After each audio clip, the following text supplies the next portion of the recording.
গভীর জঙ্গলে হিংস্র জন্তু জানোয়ারের ডাক শুনে সে ভয়ে একটা গাছে উঠে তার ডালে মাংসের ঝোলা বেঁধে সেই ডালে বসে রইল। গাছটি ছিল বেল গাছ। গাছের নিচে ছিল শিবলিঙ্গ। ব্যাধ গাছের ডালে বসে নড়ে চড়ে নাড়ে চড়ে উঠতেই শির ভেজা একটি বেল পাতা খসে পড়ল সেই শিবলিঙ্গের মাথায়।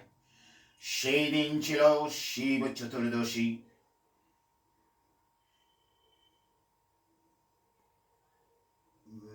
ব্যাও ছিল উপবাসী ব্যাধও ছিল উপবাসী, তাই শিবের মাথায় বেলপাতা পড়তে শিব সন্তুষ্ট হলেন।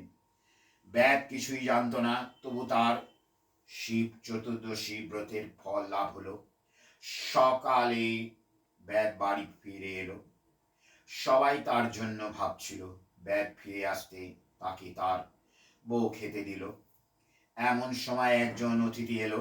ব্যাধ কি ভেবে তার খাবারগুলি অতিথিকে খেতে দিল, তাতে তার পরনের ফল লাভ হলো।